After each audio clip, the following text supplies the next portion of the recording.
is take care of the carnivorous plant collections. We grow all kinds of southeastern native carnivorous plants and other stuff in these beds, and spring is a great time to see it because the pitcher plants are blooming.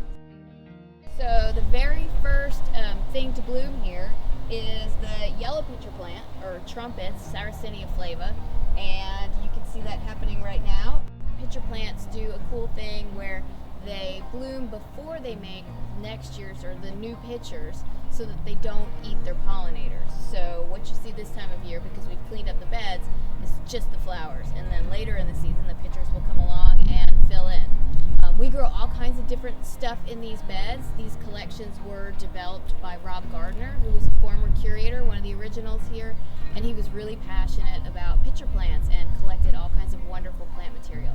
So we have it arranged in, like this bed right behind me is the plants that grow along the Atlantic coast. So these are the ones that you would find in North Carolina. We also have beds that are representative of the Gulf Coast, the plants that would grow in mountain bogs, and also we have a bed that's full of the hybrids that Gardner and his buddy Larry Melchamp at UNC Charlotte created. So crosses between two or more species of pitcher plants, and then other folks' hybrids as well, because that really became a popular thing to do, and there's lots of great hybrids out there in the trade. The straight species tend to be, the petals are a single color, generally either red or yellow. There are some that are pink and a little bit more purple, but in the hybrids, when you cross two species, often you get a combination of the characteristics from both plants. So if you cross a red and a yellow, sometimes you get flowers with petals that are both red and yellow, or some of the hybrids have really deep orange petals. So there's a lot of other cool stuff happening in that bed too. So after the pitcher plants bloom, the pitchers will develop, and then these beds are super fun because you get to see all the cool pitchers.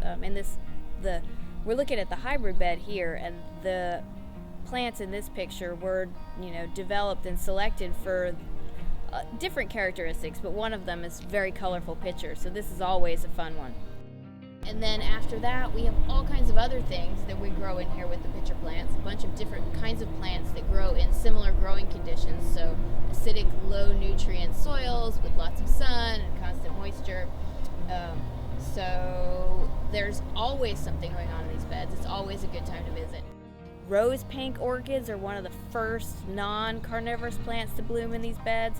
Of course, the flytraps and the sundews will be blooming, and the next round of orchids is the grass pink, and that's the really bright, showy, bigger pink orchids. The orchids actually go, throughout the growing season. So even they finish up in mid-November is when the nodding ladies trusses bloom, and that happens at the same time that the white top pitcher plants put on a fall flush of growth. So even late fall is a great time to be here and see this stuff. The white top pitcher plants are also particularly colorful.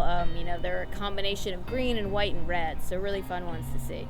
But then right in the middle, all summer long, we have different lilies blooming, and you could try and find it out in a natural area, or you could just come see some really showy plants at the garden here. So there's always a lot going on in these beds, and we hope that you will come enjoy it with us.